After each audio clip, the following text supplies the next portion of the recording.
Hi friends, இன்றைக்கி டேஸ்ட்டான திருவையாறு அல்வா எப்படி செய்யுதுன்னு பார்க்கலாமா? எங்கள் அம்மா தான் செய்கிறாங்க. வாங்க இப்போ எப்படி செய்யுதுன்னு பார்க்கலாம். Friends, welcome to Mani vlogs 444. இன்னைக்கு நம்ம என்ன ரெசிபி பார்க்கலாம்னா திருவையாறு அசோகா அல்வா எப்படி பண்ணுறதுன்னு பார்க்கலாம்.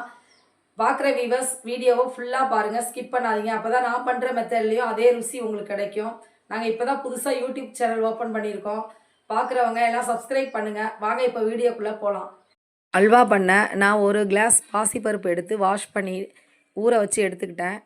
வேக வைக்கிறதுக்கு குக்கரில் பாசிப்பருப்பை போட்டு தண்ணி வந்து கரெக்டான அளவு கொடுக்கணும்.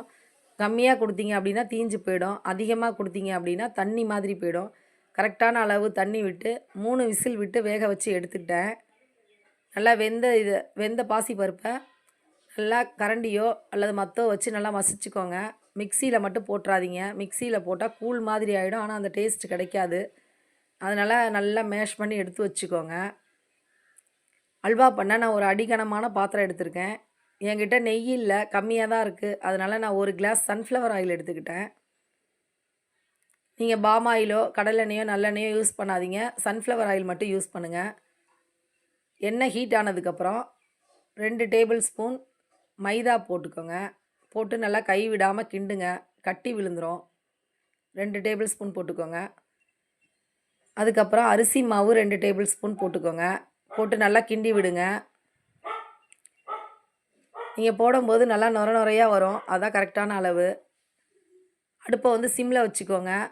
வேகமாக வச்சிங்க அப்படின்னா தீஞ்சிரும், கருகி போயிடும். அதனால் அடுப்பை சிம்மில் வச்சுட்டு நல்லா கிண்டி விட்டுட்டே இருங்க. கட்டி மட்டும் விழுந்துடக்கூடாது. கட்டி விழுந்தால் சுத்தமாக அல்வாவே வராது. அதனால் நான் கட்டி விழுகாமல் நல்லா கிண்டிக்கிட்டே இருக்கணும். ஒரு எல்லோ கலரில் நம்ம ஊற்றின எண்ணெயோ அல்லது நெய்யோ பிரிஞ்சு வரும். அந்த மாதிரி எல்லோ கலரில் வரும்போது நம்ம அதான் கரெக்டான பதமாக எடுத்துக்கணும்.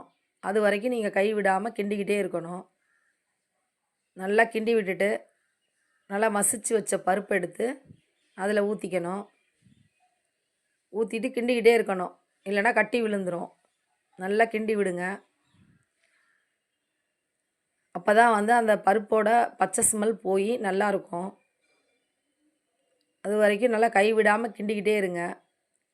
அடி மட்டும் பிடிச்சிடக்கூடாது, அந்தளவுக்கு நல்லா கிண்டிக்கிட்டே இருக்கணும். அடுப்பை சிம்லேயே வச்சுக்கோங்க. வேகமாக வச்சிங்கன்னா கண்டிப்பாக தீஞ்சிரும். நான் செய்கிற மெத்தட்லேயே நீங்கள் பண்ணால் தான் கரெக்டாக வரும். நல்லா கிண்டி விட்டுட்டே இருங்க. ஒரு 15 நிமிஷமாவது ஆகும் வேகிறதுக்கு. அது வரைக்கும் சிம்மில் வச்சு நல்லா கிண்டி விடுங்க. அதுக்கப்புறம் ஃபுட் கலர் ஆட் பண்ணிக்கோங்க. நான் வந்து ரெட் கலர் ஆட் பண்ணியிருக்கேன். நான் கம்மியாக தான் போட்டிருக்கேன். உங்களுக்கு எவ்வளோ தேவையோ அந்தளவு நீங்கள் போட்டுக்கோங்க. சுகர் வந்து 2 கிளாஸ் எடுத்திருக்கேன். நம்ம பருப்பு எடுத்தோம்ல அதே டம்ளரில் 2 டம்ளர் சுகர் எடுத்திருக்கேன். சுகர் போட்டு நல்லா கிண்டுங்க. கிண்டிங்கன்னா சுகர் நல்லா மெல்ட் ஆகி நல்லா அல்வா பதத்துக்கு வரும். நல்லா கிண்டி விட்டுகிட்டே இருக்கணும். அடி மட்டும் பிடிச்சிடக்கூடாது, கட்டியும் விழுந்துடக்கூடாது. அந்தளவுக்கு கிண்டிக்கிட்டே இருங்க. நல்லா கிண்டி அந்த பதம் வந்து எண்ணெய் நம்ம ஊற்றின எண்ணெய் வந்து கொஞ்சம் மேலே வர்ற மாதிரி கக்கி வரும். அந்தளவுக்கு நல்லா கிண்டிக்கிட்டே இருங்க. நெய் இருந்தால் நீங்கள் ஃபுல்லாக நெய்யை யூஸ் பண்ணிக்கோங்க. என்கிட்ட நெய் கம்மியாக தான் இருக்குது, அதனால தான் நான் வந்து எண்ணெய் யூஸ் பண்ணிக்கிட்டேன். நல்லா கிண்டி விடுங்க. நல்லா கிண்டி விட்டுட்டு நான் வந்து முந்திரியை வந்து வறுத்து வைக்கணும். நான் வறுக்கல, மறந்துட்டேன்.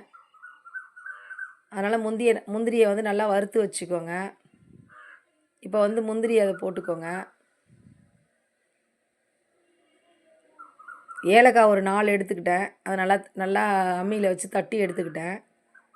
ஏலக்காய் பொடி ஒரு 4 ஏலக்காய் எடுத்து பொடி பண்ணி அதை போட்டுக்கோங்க. நெய் வந்து மீத உள்ள நெய்யை நான் வந்து அதில் ஊற்றிக்கிட்டேன். நெய் வந்து நான் கம்மியாக தான் இருக்குது என்கிட்ட, அதனால தான் நான் கொஞ்சமாக எடுத்து யூஸ் பண்ணேன். ஆனால் நெய்யிலே பண்ணால் நல்லா டேஸ்ட் இன்னும் நிறையா கிடைக்கும். இதுவே நல்ல டேஸ்ட்டாக தான் இருந்துச்சு. நல்லா கிண்டி விடுங்க. நெய் வந்து நல்லா உள்ளே இறங்கணும், அந்த அல்வா உள்ளே இறங்கணும். அந்த அளவுக்கு நல்லா கிண்டிக்கிட்டே இருங்க.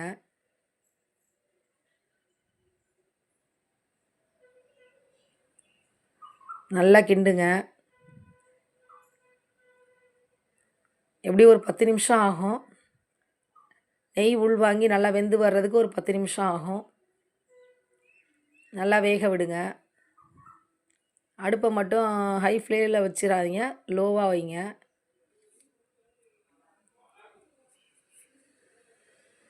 இப்போ ஓரளவுக்கு பதம் வந்துருச்சு. அவ்வளோதான். மேலே வந்து நான் பாதாம் பருப்பு போட்டிருக்கேன். நீங்கள் வந்து பாதாம், பிஸ்தா எந்தெந்த நட்ஸ் கிடைக்குதோ அதை நீங்கள் போட்டுக்கலாம், நல்லாயிருக்கும். அவ்வளோதான். அசோகா அல்வா ரெடி. பாருங்கள் எவ்வளோ அழகா வருதுன்னு. செம்ம டேஸ்ட்டாக இருக்கும், நல்லாயிருக்கும். நான் சொன்ன மெத்தடில் அதே மாதிரியே நீங்கள் பண்ணுங்கள், சூப்பராக வரும். கையில் ஒட்டாமல் வரும். நெய் இருந்தால் நெய் யூஸ் பண்ணிக்கோங்க. நெய் தான் போடணும், ஆனால் என்கிட்ட நெய் இல்லை.